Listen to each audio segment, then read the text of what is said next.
¿Qué es lo que puede provocar que un hijo decida terminar definitivamente con sus progenitores? En los últimos años, el aumento de estos casos ha sido significativamente más elevado. Casos como este se siguen repitiendo alrededor del mundo. Pero ¿qué pasa cuando una madre da todo por su única hija y constantemente está al pendiente de ella, llegando hasta cierto punto a ser sobreprotectora? Y no es por demás mencionar que muchas veces es necesario, debido a la inseguridad que vivimos día con día, decide que eres un obstáculo en su vida.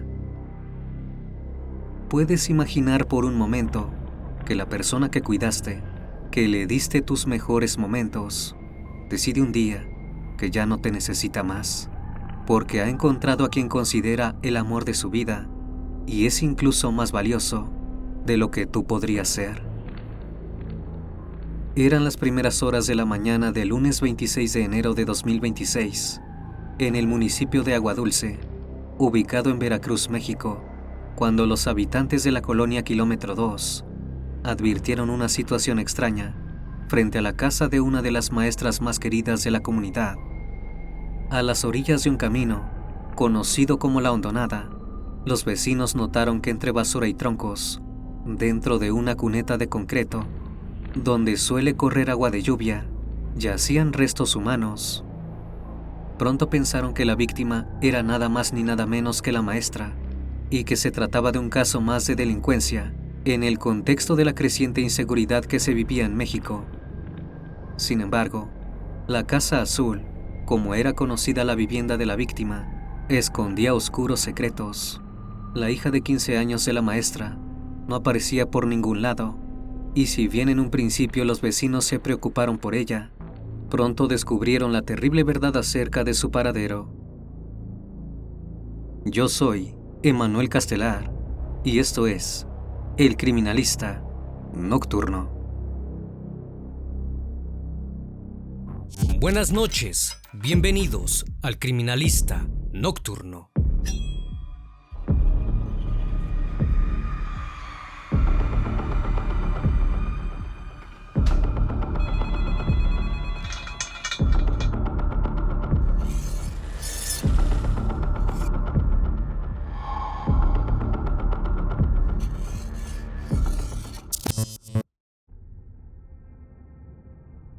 Marta Pérez González nació en 1973 en el ejido Palo Mulato Viejo, ubicado en el municipio de Huimanguillo, del estado mexicano de Tabasco.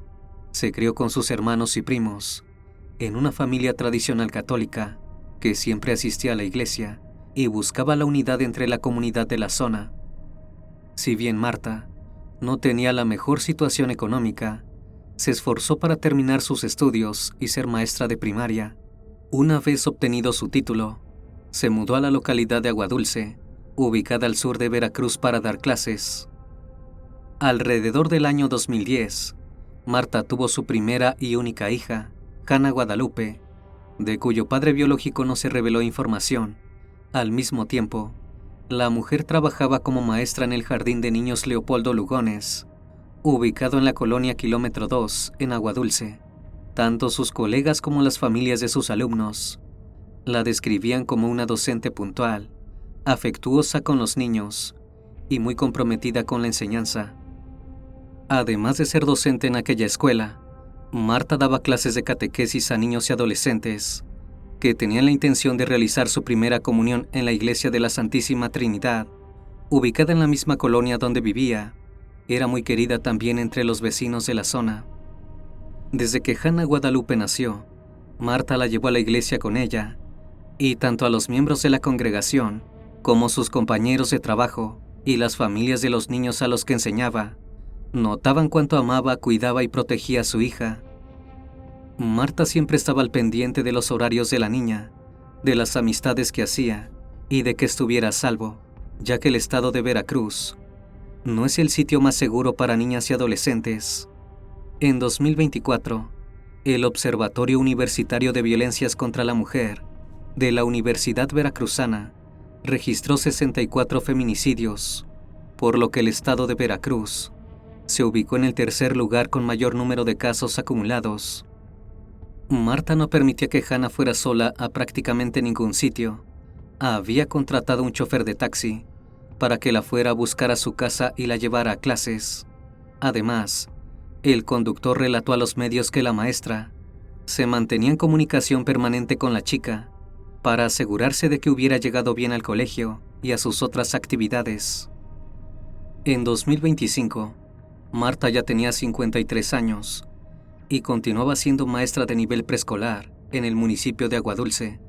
A pesar de llevar varias décadas viviendo en Veracruz, solía visitar su municipio natal, Huimanguillo, para ver a sus parientes. Seguía cuidando mucho de Hannah Guadalupe, que tenía 14 años, asegurándose de que tuviera buenas notas en el colegio de bachilleres Plantel 4 de Aguadulce, al que asistía. Soñaba con que la joven pudiera entrar a una buena universidad y estudiar una carrera que le interesara. Al mismo tiempo, Marta y Hannah Guadalupe seguían asistiendo a la iglesia de la Santísima Trinidad. La mujer daba clases y su hija asistía a las diferentes actividades de la comunidad. Fue exactamente en aquel espacio donde la joven conoció a la persona que daría vuelta a su vida. Su nombre era Pablo de Jesús y tenía 16 años. Había crecido en la congregación de Tonalá, un pueblo costero que se encuentra entre la frontera de Veracruz y Tabasco. Su familia tenía fuertes vínculos con la Iglesia Católica, ya que sus padres eran catequistas en la parroquia de San Román, y su hermano mayor se preparaba para ser sacerdote en el Seminario Mayor de Coatzacoalcos. Pablo, por su parte, era monaguillo en distintas iglesias de la zona, y fue así como su destino se topó con el de Hannah Guadalupe, pero su pasado había sido algo caótico. Desde pequeño había sido descrito por sus allegados como un chico reservado y serio, que asistía constantemente a la iglesia con sus padres, pero durante los primeros años de la adolescencia, comenzó a comportarse de manera errática y a consumir marihuana con regularidad. Luego, habría probado otra sustancia más fuerte, la metanfetamina cristalina. Esta droga había convertido a Pablo en un joven completamente agresivo.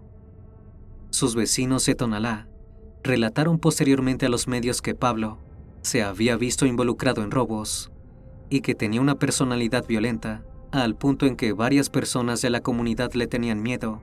Sin embargo, no contaba con registros públicos de antecedentes penales previos por delitos de alto impacto antes de conocer a Hannah. A pesar de seguir asistiendo a la iglesia con regularidad, su mal comportamiento escaló al punto en que ni sus padres podían calmarlo. En algún momento que no ha sido especificado, Pablo se mudó a Kilómetro 2 y comenzó a ver a Hannah durante las actividades parroquiales juveniles. El flechazo fue instantáneo y pronto comenzaron a verse por fuera de la iglesia e iniciaron una relación, pero aquel acuerdo estaba lejos de ser ideal. Marta no tomó bien la noticia del noviazgo de su hija, ya que todos en la comunidad sabían que Pablo consumía drogas y que había tenido problemas por ser violento en su ciudad natal. Además, pensaba que Hannah aún era muy joven para tener una pareja sentimental. Algunas fuentes indican que la maestra acabó por aceptar la relación por insistencia de su hija, pero con el correr de los meses, la situación entre los adolescentes y Marta se tensó y la maestra acabó prohibiéndoles que estuvieran juntos. Personas que veían habitualmente a la familia advirtieron que durante las semanas siguientes, Hannah comenzó a comportarse de manera cada vez más rebelde y a verse con Pablo a escondidas. A pesar de las constantes discusiones, en diciembre de 2025, Marta le organizó una fiesta de 15 años a su hija. Los vecinos que asistieron recuerdan aquel evento como muestra del cuidado y dedicación que la maestra tenía hacia la adolescente, a pesar de los conflictos. Según testimonios posteriores de vecinos, 2 o 3 días antes del 25 de enero de 2026, Hannah Guadalupe intentó fugarse de su casa, presuntamente cansada del excesivo control que su madre ejercía en su vida. Sin embargo, en esa ocasión, la maestra logró dar con su paradero y la convenció de regresar a casa. Las autoridades dirían luego que aquel intento de escape fallido podría ser el evento que derivó en el macabro plan que la joven y su novio comenzaron a tramar después.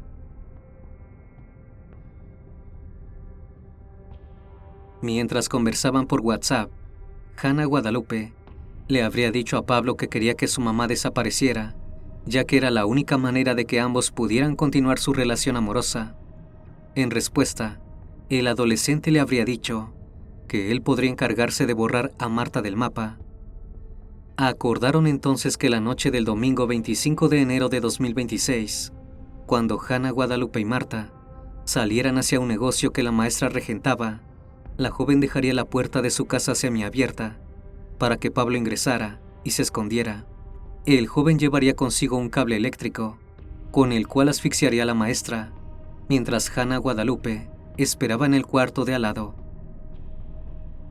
El día pactado, madre e hija salieron del local y fueron hacia su casa, donde Marta preparó la cena para las dos, miró un poco de televisión y alistó sus cosas para dar clases en el jardín de infantes al día siguiente. Luego, le dio las buenas noches a su hija y se fue a acostar, aunque no se quedó dormida en ese instante. Más tarde, Hannah se aseguró de que su madre estuviera sumida en un profundo sueño, y fue entonces que Pablo procedió con el plan. El crimen estaba a punto de comenzar. El joven fue hacia la habitación de la maestra y comenzó a estrangularla con el cable, pero Marta se despertó e intentó defenderse, arañando y dándole patadas al novio de su hija. Al escuchar lo que ocurría en la habitación, Hannah tomó un cuchillo de la cocina y se lo llevó a Pablo, quien procedió a apuñalar en repetidas ocasiones a la maestra. Una vez que advirtieron que Marta ya no respiraba, los dos adolescentes ocultaron el cuerpo en bolsas negras y lo arrastraron fuera de la casa hasta una cuneta.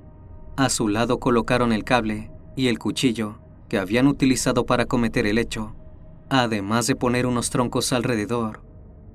Finalmente, rociaron el cuerpo inerte de Marta con alcohol y le prendieron fuego.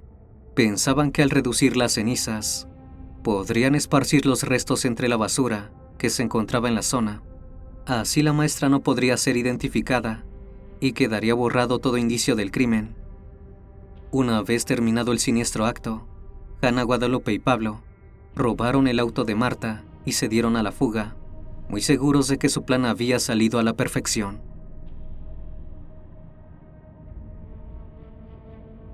El lunes 26 de enero, los vecinos de Aguadulce advirtieron la presencia del cuerpo de una mujer dentro de una cuneta, a orillas de un camino vecinal conocido como La Hondonada. Presentaba signos de violencia y carbonización, y si bien era difícil de identificar, todos pensaron que estaba sospechosamente cerca de la casa de Marta, por lo cual llamaron a las autoridades, quienes rápidamente se apersonaron en el lugar para llevar a cabo las diligencias correspondientes. Los restos fueron trasladados al servicio médico forense, con el fin de que los identificaran. Al mismo tiempo, los oficiales siguieron un rastro de sangre que los guió desde el lugar del hallazgo hasta el lugar de los hechos, que presuntamente era la casa de la maestra. Al ingresar, notaron que la puerta no tenía el seguro puesto y teorizaron que el crimen podría estar relacionado con un robo. Dentro, el goteo hemático los llevó hasta la habitación de Marta, donde se encontraba un gran charco de sangre que dejaba en evidencia que algún tipo de acto violento había ocurrido en ese lugar. Teniendo en cuenta que la maestra podría ser la mujer cuyos restos habían sido hallados en la cuneta, era por demás extraño que no hubiera señales de su hija por ningún lado. Además, los vecinos advirtieron a la policía que el auto de Marta, un Ford Fiesta color negro, no estaba estacionado en su lugar habitual. Ninguno de los vecinos testificó haber escuchado ruidos extraños durante la madrugada, e incluso declararon haber visto a Marta y a Hannah juntas la noche anterior, en aquel pequeño negocio que la maestra regentaba. Sin embargo, uno de los vecinos sí reportó haber visto a la adolescente y a su novio entrando y saliendo de la casa durante la madrugada, con una actitud sospechosa y visiblemente nerviosos. La policía no tenía idea alguna de qué había pasado dentro de la casa, pero definieron dejar resguardado el lugar y reportar el coche de Marta como desaparecido, y fue así que finalmente las piezas del rompecabezas comenzaron a encajar.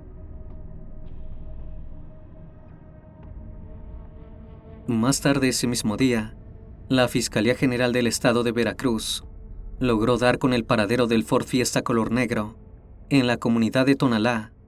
Agentes de la Policía Ministerial, en coordinación con el Ejército Mexicano, interceptaron el auto mientras intentaba escapar de la zona. El conductor era un adolescente, y a su lado iba una chica con las señas particulares de Hannah. Pronto la joven se identificó como Hannah Guadalupe, y el chico como Pablo de Jesús. Todo parecía indicar que habían tenido algo que ver con el deceso de Marta, y que estaban usando su coche para huir del lugar de los hechos. Una vez en la comisaría, ambos jóvenes se mostraron extremadamente nerviosos, y al cabo de un rato, accedieron a confesar su participación directa en el terrible crimen que habían planeado días antes. Hannah Guadalupe relató a los agentes que le había pedido a su novio que ultimara a su madre, porque estaba cansada de los constantes conflictos familiares. Sobre todo, la adolescente indicó que Marta se oponía firmemente a su noviazgo con Pablo, al punto de haberle prohibido verlo. Pero además, Hannah reveló que estaba embarazada de su cómplice, y que eso también habría influido en la decisión de deshacerse de su madre. La idea era asesinar a Marta y huir juntos a Tonalá para empezar una nueva vida, seguros de que las autoridades no podrían identificar los restos calcinados de la maestra. Tanto Hannah como Pablo de Jesús quedaron detenidos por su confesa participación en el crimen de Marta y fueron puestos a disposición de la Fiscalía Especializada en Delitos de Violencia contra la Mujer, Mujeres, Niñas y Niños. Al día siguiente de la detención, la Fiscalía Regional de Coatzacoalcos informó que las investigaciones preliminares habían arrojado que Hannah Guadalupe era la autora intelectual del homicidio de su propia madre. Según la misma fiscalía, el móvil había sido el resentimiento que la adolescente sentía hacia Marta por no dejarla estar con Pablo, quien había sido señalado como el autor material del hecho. Si bien el Código Penal de Veracruz establece penas de hasta 70 años o prisión vitalicia para adultos en casos de homicidio calificado, al tratarse de menores de edad, Hannah Guadalupe y Pablo de Jesús solo podían ser juzgados bajo la ley nacional del Sistema Integral de Justicia Penal para Adolescentes. Es decir, lamentablemente no se les juzgaría como adultos, ni recibirían una sentencia ejemplar, además de que en lugar de ir a prisión, serían internados en el Centro Especializado para Adolescentes de Palmasola, ubicado en Veracruz. Esto sucede porque la misma ley prohíbe expresamente sanciones perpetuas o indeterminadas para menores, incluso en casos de homicidio calificado agravado por el vínculo o feminicidio. Para los adolescentes de entre 14 y 18 años, es decir, el lapso de la edad de Hannah Guadalupe y Pablo de Jesús, la ley prioriza la reinserción social. Además, según la Ley Nacional del Sistema Integral de Justicia Penal para Adolescentes, de ser encontrados responsables recibirían diferentes tipos de sanciones. Hannah Guadalupe, por ser menor de 16 años, no podría permanecer más de 3 años en el centro de Palmasola. Pablo de Jesús, al ser unos meses mayor, debería permanecer hasta un máximo de 5 años en el Centro de Internamiento Especial para Adolescentes. La noticia de las posibles sentencias para los acusados indignó a gran parte de la población mexicana, que pronto señaló que Hannah Guadalupe no se había mostrado arrepentida por el crimen donde le quitó la vida a su madre, e incluso había intentado justificarse, diciendo que Marta la controlaba demasiado. Pero esas no fueron las únicas opiniones que hubo acerca del caso.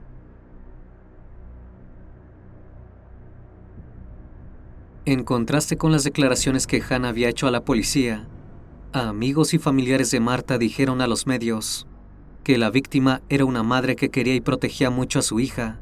Por ende, no podían entender cómo la joven había decidido simplemente arrebatarle la vida.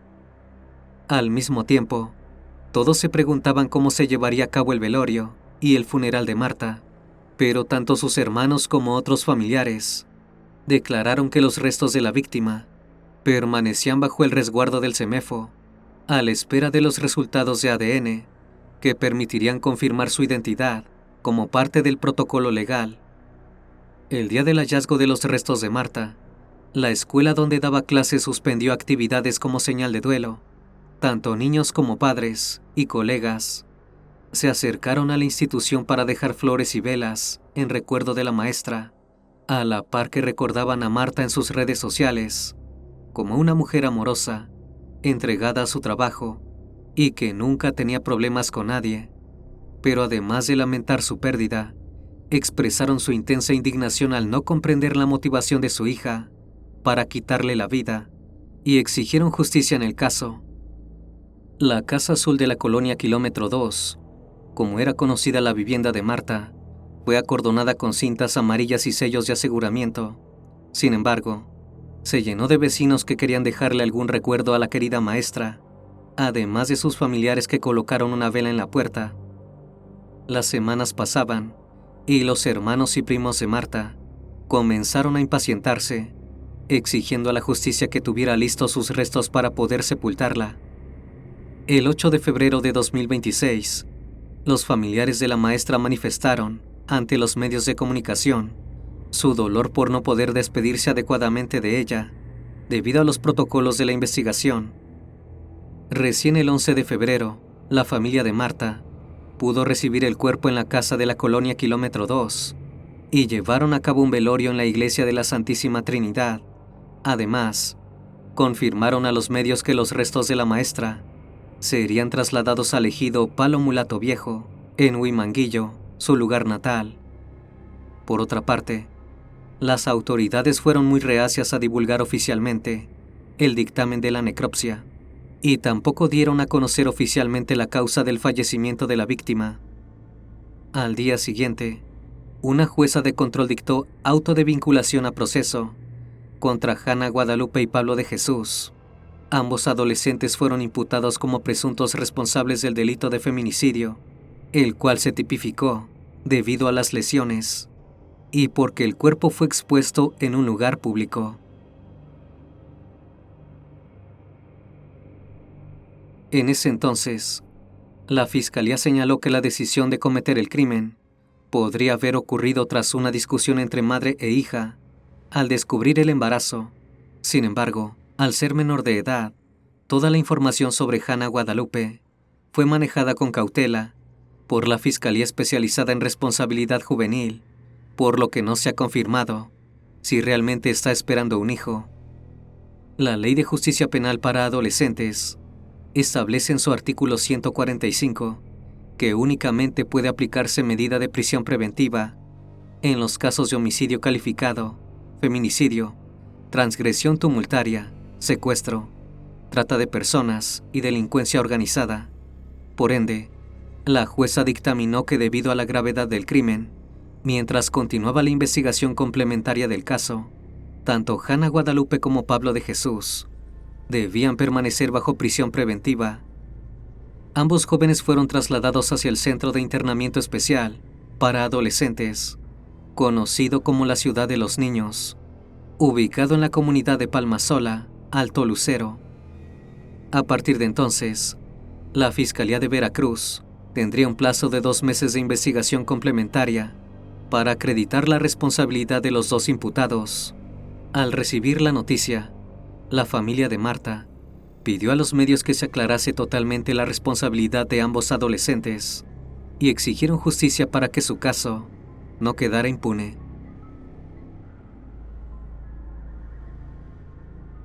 Marta Pérez González enseñó durante más de 20 años a cientos de niños pequeños a leer y escribir. También les transmitió su fe en Dios a chicos y adolescentes en la iglesia, y según todos sus conocidos, era una madre amorosa y en contacto constante con su comunidad. Nadie puede explicarse cómo es que una chica que era cuidada y protegida por su madre pudiera pagarle de esa manera. Hay casos como este que simplemente desafían toda comprensión y toda lógica. La adolescente le abrió las puertas de la misma casa donde se había criado a un joven que no dudó en terminar con la vida de su madre. Es increíble saber cómo hay personas que eligen parejas con este tipo de conductas, y peor aún, cómo una hija puede atreverse a planear en conjunto cómo arrebatarle la vida a su propia madre. A la fecha de realización de ese video, Hannah Guadalupe sigue sin responder realmente cómo un desacuerdo con su progenitora la pudo llevar a planear el macabro crimen, y queda aún la incógnita de si realmente será juzgada como menor y tendrá una pena de tan solo 5 años, igual que su cómplice. En definitiva, estas leyes para menores deben modificarse para ser más estrictas, ya que muchos de los jóvenes hoy en día saben que si cometen algún crimen, no tendrán las consecuencias equivalentes a sus actos, por lo cual hacen uso de ese conocimiento para dar rienda suelta a sus retorcidos pensamientos y a su excusa de no saber lo que estaban haciendo por falta de madurez. Una vez más, estimado público, gracias por acompañarme en esta nueva transmisión. Les recuerdo que ahora pueden encontrar los episodios en Spotify, Apple Podcast, Amazon Music y, por supuesto, en YouTube Music. Me despido de ustedes con un fuerte abrazo, y si tú aún no formas parte de esta gran comunidad, te hago la cordial invitación a que lo hagas y nos acompañes en este camino. Esto es El Criminalista Nocturno. Hasta la próxima emisión, y recuerden, en aquellas noches oscuras, siempre habrá una historia que contar. Buenas noches.